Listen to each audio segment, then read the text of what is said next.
నేను జడ్పీటీసీ అవుతా అనుకున్నప్పుడు జడ్పీటీసీ అయినా, నేను ఎమ్మెల్సీ అవుతా అనుకున్నప్పుడు ఎమ్మెల్సీ అయినా, ఎమ్మెల్యే కావాలనుకున్నప్పుడు ఎమ్మెల్యే అయినా, 2014లో ఎంపీ అవుతా అని చాలా ప్రయత్నం చేసింది, మీకు కూడా తెలుసు కదా.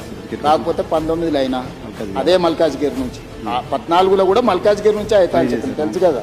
అక్కడ మిస్ అయినా కూడా 19లో మళ్ళీ అక్కడ నుంచి అయినా. జిల్లా పరిషత్ మెంబర్ ఉన్నప్పుడే తెలంగాణ వస్తే తెలంగాణకు ముఖ్యమంత్రి అవుతా అని చెప్పిన, అవునా? నీతో చెప్పిన కదా, నీకు గుర్తుంది కదా. ఆ రోజు చెప్పిన, ఆ రోజు రాజశేఖర రెడ్డి గారు, చంద్రబాబు నాయుడు గారి నాయకత్వం ముందు తెలంగాణ ఎక్కడి నుంచి వస్తుందా, పిచ్చి బ్రహ్మలు అని మాట్లాడిన వాళ్ళు కూడా ఉండు కదా.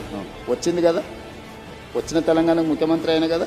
ఈ రోజు కూడా నేను చెప్తున్నా 34 వరకు నేను ఉంటా. కాన్ఫిడెన్స్ సార్, నేను ఈరోజు నీ ముందర చెప్పిపోతున్నా, నువ్వు దాచిపెట్టుకో. 34 తర్వాత నేను జాతీయ రాజకీయాలు పోయినప్పుడు ఆ రోజు వచ్చి నువ్వు అడుగు.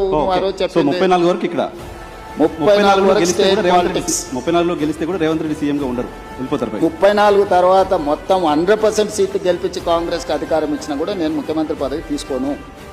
నేను తర్వాతి తరానికి బదిలీ. చాలా పెద్ద స్టేట్మెంట్ ఇస్తున్నారు సార్. పెద్ద స్టేట్మెంట్ నీకు చెప్తున్నా.